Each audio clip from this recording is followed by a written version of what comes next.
right, here we are, episode 2. Hey. In season 2. That's exciting. I know. And you know what film we're doing? I do, actually. Kubo of the Two Strings. What? That's right. Episode 2, Two Strings. Season 2. It's powerful. It is powerful. It's all thematic. Yeah. Season 2, episode 2, Kubo of the Two Strings. I love it. Yep. That's so fun. And the cool thing is we didn't do that on purpose. No. We thought of it just now. Just as the podcast began, I was like, hey, you know what this is? Kubo of the Two Strings, season 2, episode 2. There it is. There it is. It all came together. But I didn't have to tell you all that part. But, you know, that's the kind of person I am. You're an open book. I'm an open book, y'all. That's the way it is. Yeah. All right, so that is the film that we're reviewing. Yeah. Now, I saw this film a long time ago. Yeah, right? It's been out for a while. It's 2016 film. And it's a stop animation film. Stop motion. Stop motion film. Yeah. Yeah.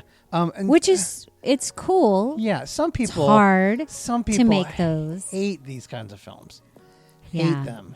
I think they're incredibly creative. The labor that goes into these. Yes. I don't know that we're going to see too many more of them, you know? You know, and here's why, though. I think we're not going to see that many more of them because all the AI and all the technology can make these. Yeah, it can make it look like stop motion without all the work. Without all the work of stop motion. Yeah. Because it is labor intensive. Oh my goodness. You know, Box Trolls and Fantastic Mr. Fox, which, you know, those are... We will not be fixing Fantastic Mr. Fox. Yeah. Yeah. Sure. It's not on our list. Not on the list, but... it's a great film. Yeah, this film, I felt, had tons of potential. It did. I was really excited to see it.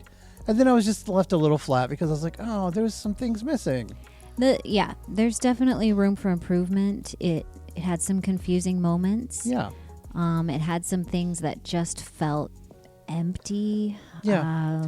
So we'll dive into it, but the idea was cool. Yeah. And we'll talk about what we like here in a minute. Yeah, to me it really is just missing one real big thing. Yeah, there's that one thing would kind of straighten out most of the other fixes. Sometimes there's films it's like, oh man, if they had just gone this this direction, one bit, it would have fixed everything. Right. And this film is kind of like that. There's kind of one element that, you know, I think would have just improved everything. And I'll just encourage you guys, like, if you are like looking at films like this and you're like, oh, those are for kids, I'm telling you, yes, I get, I get what you're saying, but these films, I think you can enjoy these as adults 100%. Yeah, this didn't really feel like a kid's movie. Yeah, I mean, there's a lot of swords and stabbing. Yeah. I mean, crazy monsters. And stuff. I think, I think anybody could enjoy this film. Yeah. So, okay, here's the summary, real quick summary of Kubo. Yeah, let's do it. Because honestly, I was like, oh, we're going to do this film. And I was like, will people even remember this film? Did people even watch this movie? I mean, people watched it. Was it just us? I know people watched it, but I was like, I don't know if people really remember this film. So like, I think there was a monkey involved somewhere. I mean, honestly, I really didn't remember much about it until we rewatched it for the podcast. And you're like, oh, yeah. I mean, I remembered being disappointed in it. But and that disappointment was revisited. Yeah. So when we were like, let's do that film, I was like, oh yeah, I remember that needed some fixing. Yeah. So here we are. Most of the time, it's interesting. Most of the time, whenever I remember films, I remember them as how I fixed them. I go, you're like, that's the film. Didn't this happen in it? Oh, no, no, that's what I remembered wanting to do. Yeah, that's how I imagined it happened. Yeah, and that's unfortunate. And I'll tell you, this is going to upset some people. I'll tell you right now. Where this actually began, I remember the first time I did a fix. Mm-hmm. Okay, and this is the real quick story. I was listening in high school to Phantom of the Opera. Yeah. Okay. I listened. Of course you were. Of course I was. I was listening to Phantom of the Opera. I did not know the story. They didn't have it out. Right. You can watch it, but you could listen to it. Yep. And the thing is, listen to all the music, and I was trying to piece together the thing.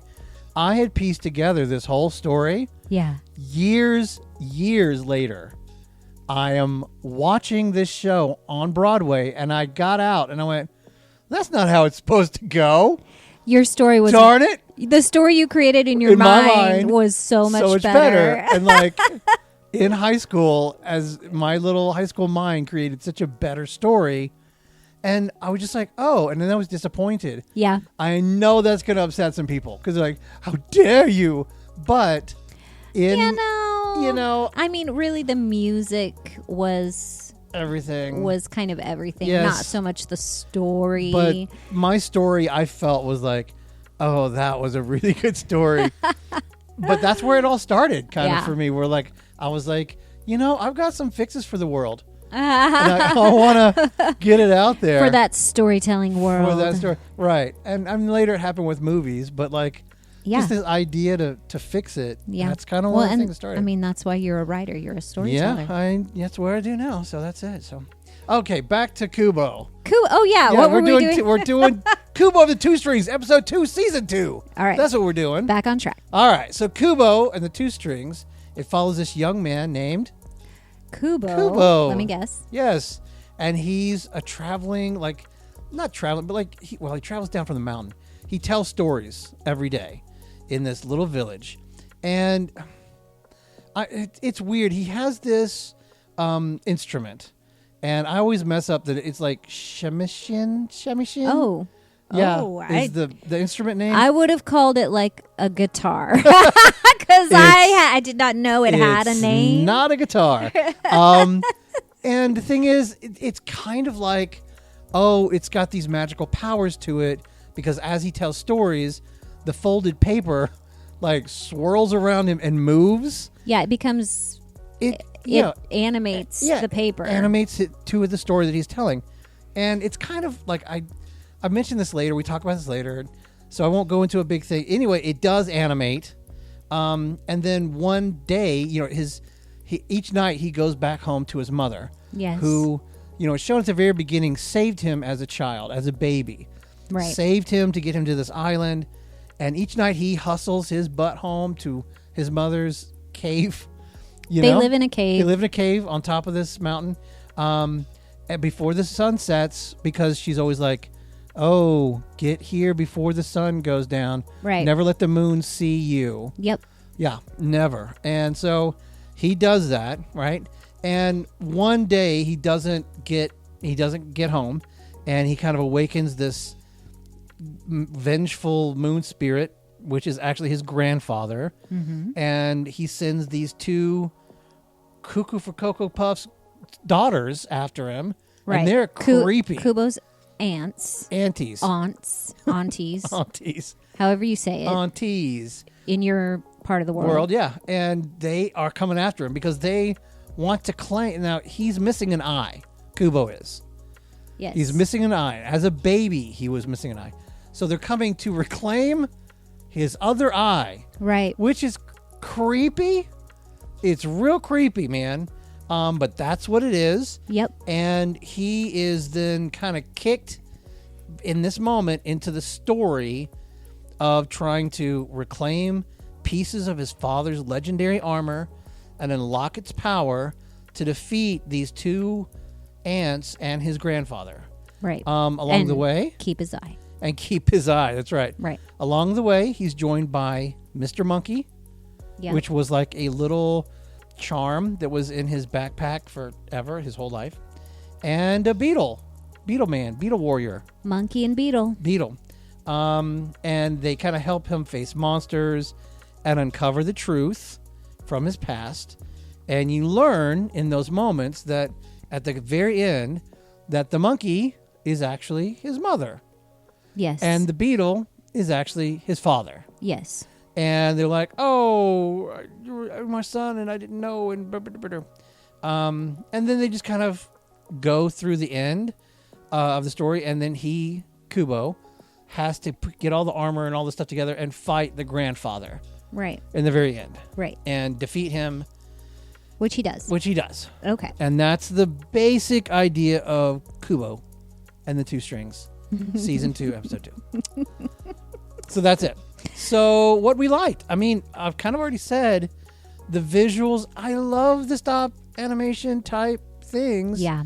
I do. Fantastic Mr. Fox is one of my all-time favorites. I love this style of storytelling. Oh, me too. Because it's unmistakable, and it's got this really interesting tone, and it's interesting. Okay, so to me, it feels like it's made with care, and I'm kind of in. I'm like, okay, cool. Well, you took the time to make this thing beautiful and amazing, I mean, and you can do stuff in these things that it feels like you can't do in other genres. That's what it feels like. It's probably not totally true, right? But that's what it feels. I'm sure there's limitations. It's an art form. Yeah. Definitely. It's a beautiful film. Just the art direction, all of it was beautiful. Yeah, there's some thematically beautiful scenes in it. Right, the colors, the color scheme, all of the stuff, really, really nice. It's kind of got an oriental, Asian feel to it, which is just lovely. It's a really pretty movie, and I really liked it. It felt poetic. Right. And at the beginning, it kind of felt like it was going to be this poetic movie, and then it got a little bit silly. But visually, it was wonderful. Right. Hot take misstep. Okay, for me, I was like, Kubo comes down the mountain, and at the beginning of the movie, and he's talking to this old woman who's like cackling. Well, you gotta tell the story today. Yeah. She goes through the whole thing. And she goes through this whole thing of are you going to tell the ending of the story? And he's like, I don't, maybe. And he gathers people around. And he's like, don't blink. The whole village is super excited. They're all in. And I'm guessing because his paper is actually, I can't, I'll talk about this later, so I don't want to go into a bunch of it now. But the paper's moving. And as he's telling the story, the paper folds and creates a story. But here's the deal. As he's doing that, he's not saying anything. You're just seeing it, and there's music playing, and you hear crowd reaction going, oh, here it comes. Oh, that's my favorite part. Right. Oh, my gosh. That kind of stuff. But I don't hear him. Yeah. And I'm like, why? Well, he tells a little bit of the story, and then it goes into music. And you don't hear the rest of anything. I feel like you've got to at least have him going and then the attack of this and blah, blah, blah. But the thing is, I'm going to talk about this later. My real hot take misstep with this is he should have been telling story. I should have been able to hear his voice telling pieces of the story. Okay? So that's my hot take. Yeah, it's a good one. All right. You got anything? I mean, mine is the fact that his mother made a very strong point to tell him not to go out after dark, and then he goes out after dark. Right. The next scene. All right. Well, there you go. As a mom, don't disobey, children. As a mom, I was very disturbed by this. I was like, and this isn't the first time she's told him that.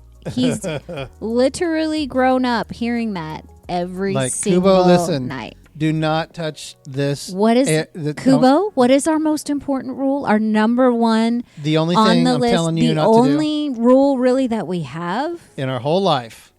Don't be out when the sun goes down. And then he does, And then he does. Well, there you go. That is one of the issues that I've got. So that's I think that's kind of a bigger one. That's kind of a big deal. All right, let's just jump into it. Let's go. Let's make it happen, Captain. Let's fix it. Act 1. The start for Kubo's story is just kind of passive to me. And so I'm actually starting with the number one thing that I think it should have been kind of the focus of the story. And everything I'm going to talk about throughout the whole movie is this. Okay. This is kind of the big one. Kind of the fix. From the beginning. Yeah, normally it's kind of in the middle-ish. Right. But kind of right now, this is kind of the big fix for me. Okay. He's introduced as this young boy in this quiet little town, and the villagers love him. And the thing is, I can't, whenever he starts doing the stuff, I don't know if that's magic or he's just imagining the paper moving, or the villagers are just imagining the paper moving. Right. Because he folds some that are just there. Yeah. Right? And they're just sitting there. And then all of a sudden he's doing this stuff, you know, with the music, and it's kind of going around and moving and all that stuff. Well, and it's hard to tell because the villagers aren't shocked by this. Exactly. And so you're wondering, like, are they used to magic? Are they not? Is this imagined? Is it not? this what he's imagining in his mind? Right. But in reality, he's just kind of like puppeteering these. Right. It was hard to tell. Yeah. Even though it was confusing. They were moving around, and you're like, well, it showed them moving around. But I'm like, but they do that all the time, especially in movies like this where there's so much symbolism. Yeah. Was that actually happening? Right. Because at that point we're like, wait, is this a magical world? Because you didn't see it from anybody else. Right. Are we in a different reality? Right. You know, what world are we in? Because they hadn't established anything like that yet. And then all of a sudden he's got these powers that nobody seems to care. They've established that there's magic and things like that because at the first scene, and she does the wave and it splits it in half. But like my issue is this. Right. No one else is doing this. Nobody else, and nobody seems to care that he is. Yeah, because if you did, you'd be like, dude, that guy's a witch. Kill him. You know what I mean? I mean, it'd be like, in that world, it'd be like, oh my gosh. Yeah. I didn't see anything else. And so like, it just kind of threw me. So look, here's my fix for this. Okay. Mm-hmm. Kubo, and this is the big deal. He's been told stories his whole life from his mother. Yes. Those stories have got to be ingrained in him like scripture. It is in his life. Right. Right? And then in the village, he's seen puppeting. Like he'll play this music and play a drone note where like, and then he reaches over with his hand and he puppets this little, paper origami figure. Right. Creature. And it's not magic. It's not. Just this puppeteered thing. And he could have it on a string or he could have it on whatever, and that's fine. But it should be not magic, right? At all. Then, and here's the key, when he is attacked by these crazy ants who come for him, right? He is freaked out because they look exactly like the things that he's been told by his mom. Right. And he's like, what is happening? When he gets blasted into this other world of magic and crazy, amazing things, he is now living the stories that he has been told since he was a little kid. But it's as much a surprise to him as it is to the audience. He's like, this is real? He's like, wait, this is these stories? He thought they were just stories. It's a great way for him and his mom to pass the time. Because his mom is kind of loopy. It's shown that she's a little... They make it seem like she's crazy. A little loop. She's not all there. She's always forgetting things, and you know what I mean? And so he thought she was just telling him fun stories to keep him like kind of entertained in a cave. They didn't have iPhones, right? And so he's like entertained as a little kid. She's telling stories, right?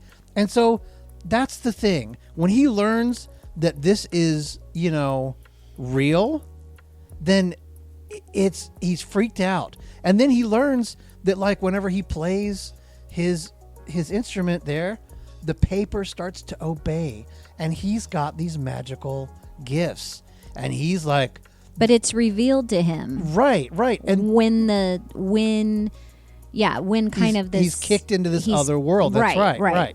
And see, and then from that point on, and here's the key to it, he knows the story that he's supposed to follow. Yes. And that's why it was important earlier that he was saying some things in the village, like he was telling pieces of the story that he was later going to live. Right. So, exactly. So the stories that his mom told him, that he then goes and tells the village. Right. every single day ends up being the story that he has to live. And out, everything that she's told him, he realizes now is a key or something he needs to know to make it through this adventure. That's right. And they said at the very ending, at the beginning of the story, that he doesn't know the ending. And that's super great. That's so good, because as he goes to the end of this story, he doesn't know if he survives. Right. He's like, I know I have to do this story, but I don't know if I'm going to live through it. Right. Because I don't know the ending of it. And that's, for the audience, it kind of is like, oh, whoa. Right. There is real stakes. There are real danger. If that is the thing, rather than just being like, yeah, whatever. Right. And and then you don't need a paper origami character to point. Right.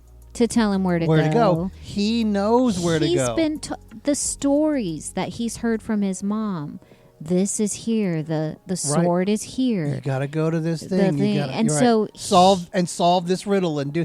Now, once he gets there, he can go like, but what? I don't know the answer to this riddle, and I don't know the answer to this thing. Right. He knows where it is, but he still has to go through the test. But he still has to pass the test, right. Even though he knows what he needs because of the stories he's been told. Right. He still has to actually do the thing. Right. And so that's my real big fix with this one. If they'd done that and made it all about the story, I think would have. Which they kind of tried to. They brought up story a lot. It was all about. But he wasn't living the story. But he wasn't living the story. And that's the thing. Right. That's the key. Right.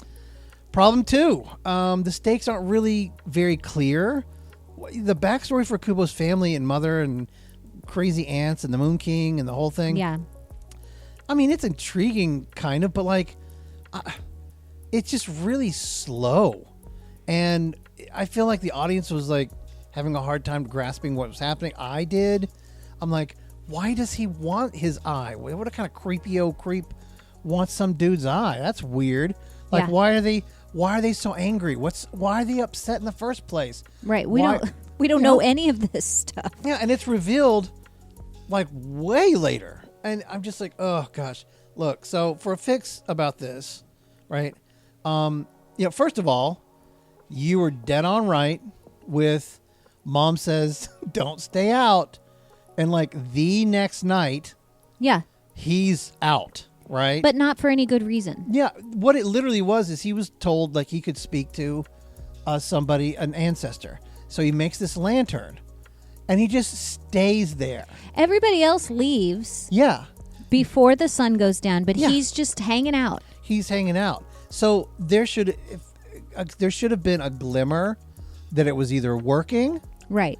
Right. There had to be some kind of compelling reason for him to disobey this rule that has been ingrained in him his whole life. Right. And but also the thing is, why can't he stay out? So this is the fix for this, right? Mm-hmm. It's not clear what the stakes are. Mom should have made it really clear that like, if you're out in the moon, they're going to see you and he's going to come for you, but it has to be more than like, he's coming for your eye. It's got to be, he's coming to destroy everything. If he takes your eye, he's going to take you, and then he's going to have enough power because you have so much magic in you that the whole world will be destroyed. It'll be completely unsafe. It should have raised the stakes. He should have raised the stakes. She should have raised the stakes for him. But he was just kind of like, oh, okay, I guess. Well, but in our version, right? If he's as surprised, if he thinks it's just a story, he will. Yeah. Why would he think that it would? And that there was any kind of trouble to be out? Exactly, and that's the point. If you say it, and he just kind of goes, okay, it's just a story. She's crazy. My mom's crazy. Then he wouldn't have an issue of like having to rush home. He would be like, it's all right. Maybe this is going to work. Maybe I can talk to him. Right. So he's been going home because, he's trying to honor his mom and he's trying to make her feel better. In the version that we're doing, it's. But in our fix, right, if he doesn't realize that all of this magical world is real, and It's- he's kind of thrown into it, then maybe he doesn't take it so seriously, Right. that Right. he would need to be home. Right. Next, the side characters are really kind of they're kind of silly and underused. The monkey. Right. Well, and it's interesting because up until this point, it's like it's this kind of. I mean, the movie starts like in the middle of this kind of fight for life. Right. With the Right. mom. The mom. Right. You know, out on the water, and she's trying to survive, and then, we have this scene where he's making a meal for her and everything like that, and it's just all very somber and very like beautiful, and again I'm going to use the word poetic and all of this thing, and then all of a sudden it's silly. Yeah. I mean, the characters are just, Charlize and old Matthew. Yeah. They come in and, of course they're there because they're big stars, and were they the best voiced. fits? I didn't mind. I didn't mind the voicing of It's it. okay, and I like Matthew a lot. I didn't think he was the best fit necessarily for this. It's just the character had to be kind of almost an airhead, and they made he ends up being the hero. Right, and they made these characters really silly, but a big chunk of the story was kind of devoted to these side moments with these characters. Right. So I think for a fix, you give these companions personal arcs that are intersecting with Kubo's journey as he's going through this. But again, think Wizard of Oz. Dorothy's got to get to the wizard, but she gets these companions along the way as she's going through these different trials. That's what happens here, okay? He's got to go to this thing, but he encounters this first. The monkey is there. Right. And she's got wisdom for him, and she's helping him with this thing. And he's like, "You're just like this little thing." He's like, "Yeah, well, I'm real. I've been real. This is a big deal. You got to pay attention. Your magic, you got to grow your magic because you've actually got it. I'm going to teach you how to help you learn how to do this." Then they go to a mission. He gets the sword. Then he goes to the next one. And on that mission, he gets the breastplate part. And meets the beetle. And meets the beetle. Each of these people are a piece of the journey as he goes, not just silly side quests, right? Yeah. And that's how you encounter them and you grow with them. Mm-hmm. Okay, there you go. Act 2, the conflict here, as he does journey, again, it feels like an episodic and not really a cohesive story. You mean like disconnected, like very each thing he kind of feels disconnected from the thing before. Yes, I mean he goes to get this armor. We know that it's about getting the armor so that he can fight Granddad. Yeah, okay? Right.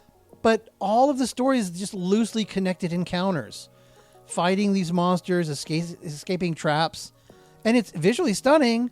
But it was slow, because they just kept talking about, let me talk to you about how I feel, and let me talk to you about, and I'm like, okay. And hold on, me and Beetle are going to have an argument, and So for a fix for this, you've got to tie the challenges that he's getting these pieces of armor, and each monster that they're going up against.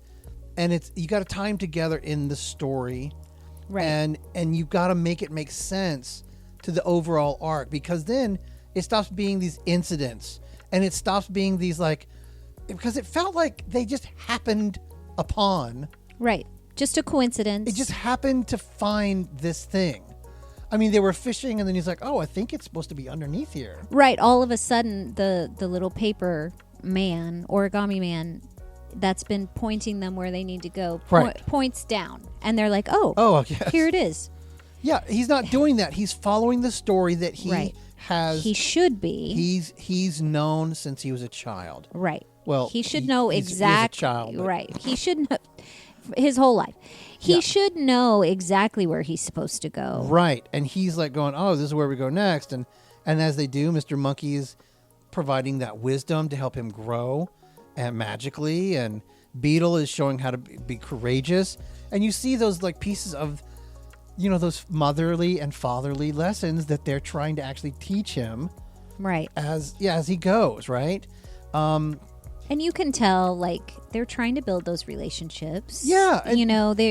There's a point where they're eating together and he's like, oh, this is nice. I've never, they're trying to build them together as a family. Right. But the problem is they should be going at a breakneck pace, right? Going from thing to thing. That way, whenever they do stop and breathe, it's earned. Right. And I just didn't feel like they were earning these moments to stop. I felt like most of this movie was stopped and hanging out. Most of the movie was them hanging out. And then they battle. Yeah. And Right? it was broken up by a Because- small little, issue. battle or quest that Right. they had to do real quick. Because other than the battle against the ants and the grandfather, what's the only real battle? It was the skeleton thing, right? Yeah. Because what was the other one? Staring at a monster's eyeball. That's not Yeah. a battle. So there's he nothing to didn't solve. he didn't necessarily have to overcome very much to acquire the The the armor, pieces right. of armor. Exactly. And that, again, that's part of the issue of like hooking it all together in the story right. and getting the pace going. So anyway, I agree. next, I think the emotional themes could have been a lot sharper in this film. There was a lot. I mean, they're tackling grief and Yeah, and memory. They did not and- shy away from like losing loved ones. Yeah, and those connections. I understand that that's kind of what they wanted to do with this, but it kind of made the film. There's a lot of basically abstract ideas, and it kind of made the emotional punches a little bit softer because of that. Mm-hmm. I think, again, here's the deal. I'm not saying that you shouldn't do that, but you've got to link, and this is the big deal with this one.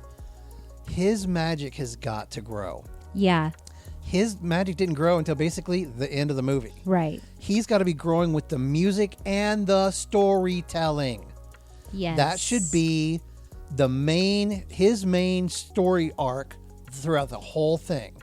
And then as he's telling these stories about, his parents, they're coming alive and he's kind of seeing them, and Monkey and Beetle are like seeing themselves, not even really understanding that it's them. But maybe they're even inspired by the stories about themselves. Right. And they're like, wow, they're really great. And they're becoming more like the stories that they're hearing. Right. So, and I think that's why in the end of this, when you reveal, they're able to unlock this piece of themselves, that they're actually the mother and the father, they're like, oh, I remember now. Yeah. And that would have been like, oh, man, that's really beautiful. Right. He helped them. He helped them understand who they really were. Through his storytelling. Through his the music. magic. Right, that's right. Through the adventures that they have together. And they unlock their parents' He memories. unlocks the parents' memories. Yeah. The villain's motivation was, again, I've mentioned this earlier, it was just really super unclear. We really figured out what was going on with like 15, 20 minutes left in the story. We find out what he kind of really wants, because the Mr. Monkey, we find out, is really his mom, and she tells the whole thing. Yeah, she's like, oh, this is lays what it out happened, and this is why I fell in love with him, and it's really blah, blah, blah.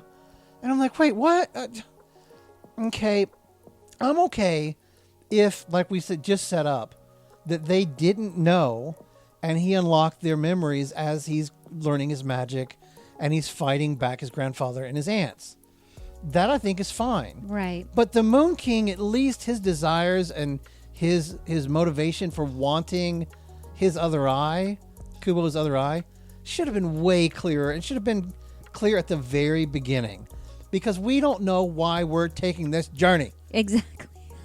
We don't. We have no idea. If we don't know why we're taking this journey, I'd get to that first one and I'm like, I'm out. I don't know. Why am I even doing this? Yeah. I mean, his mom could have clued him in earlier. Like you said, if she was very clear about the grandfather and his motivation and all of that kind of stuff. Right. Even if Kubo thought that she was just saying crazy things. At the beginning, whenever he saw it was real. Once he saw it was real, he's going to realize that she was telling the truth. And then he could have shared and then that. we know, as an audience, we know along with him, right. This is okay. This is real. And so the motivation makes sense. Right. And Kubo could have been explaining that to Beetle and Monkey. And when he does, we get to hear it. Yeah. Right? That's... Yeah. But it was odd. It was odd going on this adventure with, like, no idea why. Why? No idea. No real idea why. All right. Act 3, the finale here. At the climax... I just got a couple. The climax here, Kubo's confronting Granddad, and it's just interesting. You know, he defeats the Moon King by playing music, right? Which I liked. I was okay with that. But the climax was, it felt super rushed, and it was filled with symbolism. But I wanted a little bit more clear, like, you know, a clearer fight with this. Because he was just pretty much overmatched. So for a fix for this, look, here's the deal. This is all supposed to be about his story. And this is the one piece, remember, of the story that he doesn't know. Right. He never knew the ending. The mom never told him the ending. Right. So what do? He tells the ending of the story. Yep. He starts to say, if I'm the storyteller, this is how it ends. And we're like, oh, okay. He abandons his armor and sword and the helmet like he did. He picks up his instrument and he starts telling the story. And as he does, his magic is fully realized. And all of the creatures start coming to his aid. All of the little creatures that are forming start coming to fight Granddad. Even the beetle and the monkey who were defeated in the earlier, in the thing before, they're reconstructed. But it could even be not just the monkey or beetle. It could be Hanzo and his mom. Mm-hmm. And he's constructed all of these creatures. And they're all battling. Not necessarily. You're not saying like necessarily resurrected. No, the magic. The magical version of them. Are coming to battle. Almost like the origami versions. Right. The origami versions of all of these creatures coming to fight. And they are overwhelming the Moon King. Yeah. I think that would have been so cool. So then they're all fighting against him together. Exactly. And how does he get to that music? Because, you know, his instrument maybe got destroyed whenever he fell and blah, blah. Because here's the thing. He does use the instrument to fight, but he takes the hair from his mom and like the hair from his dad and his hair. Mm-hmm. And he's Kubo of the 3 strings. Yeah. If this is called, you got, okay, so here's my fix within the fix. Okay. If it's called Kubo of the 2 strings, then at the way he wins at the end has got to be 2 strings. It's got to be. Okay. It's got to be. He's got 3. If it's supposed to be Kubo of the 3 strings, then just call it Kubo of the 3 strings. Yeah. And I go, okay, that's fine. But if it's supposed to be 2, then in the end, it's got to be the hair from mom and the hair from dad. And they're there with him. And that's okay. I just didn't understand why it's called two strings. If you're going to use 3. And then he never really just uses 2 strings. Anyway, it was kind of a weird deal. But I was like, meh, whatever. Yeah. So at the end of it, when he defeats the Moon King, he uses 2 strings. How many? 2 strings. That's right. And as he's telling this story as the magical storyteller with music, his creations and he overcome the and Moon he King. Decides how it ends. And he finally gives the story an ending. I love it. Boom. The last one. This is it. The resolution for the side characters. Monkey and Beetle just basically, I mean, they were kind of fun in throughout the whole thing, but they were beaten in the battle right before the Moon King, and they're just gone. They're gone. They do not come back. I mean, they sacrificed them. Well, yeah, they did. I mean, they were fighting to protect him. Yeah, the beetle was kind of taken from behind as he was saying, "I'll never let anything happen to And then he's Kubo," like, and then he got Yeah. taken out, which was almost comical. Yeah. I didn't really love that, but they obviously they sacrificed themselves for him. Yeah, but then they're gone. They're gone. That's why they're not a part of the story and anymore. that's why the ending that we just proposed, it gives them a visible, lasting resolution. Yes, It gives them. they get to come back in spirit at least and help Kubo defeat the Moon King. I think it would have been fun to we see Hanzo and his mother fighting, but then also here come Beetle and Monkey. Mm-hmm. That'd be so cool to see them side by side fighting and they're doing the same kind of moves and it's just mirrored with each other. Yes, that would be so cool, right? That would be great. Right. So that's we got to resolve those characters at the end too. So agreed. That's good. So that's it. That's all we got for Kubo and the 2/3 strings. Yeah. Yeah, I would have loved that version. I think it would have been. Well, it's all about. It would have done the visual part of it justice. I think so because the visuals were great, but it's just the story got confusing and real muddy real fast. It was confusing, and it was empty. Again, it kind of left us like, wait, what? If they stayed with the premise that they started with. Yeah. He is a storyteller, and he's magically got this gift that when he tells stories, magic happens with the magic, the storytelling and with music. But then they just kind of didn't develop it until the very end. Remember, he does music. Yeah, it was unfocused. It didn't. That didn't work. So the getting the armor was kind of useless at the end anyway, and it could have been a better story. Yeah, with a sharper narrative, it could have been really, really a beautiful story that could have lasted rather than just kind of faded into obscurity. Yeah, fizzled away. It would have been like, oh guys, let's watch Kubo. You know what I mean? It could have been one of those it's a must. We have to watch it instead of what is that movie? That kind of thing. Right. So there you go. That's our. It was a good one. That's our podcast. This one. I hope you guys had a good time. Always. Yeah. Always. And, always a lot of fun. Remember to share, folks, and comment, and we will see you next time. All right. See ya.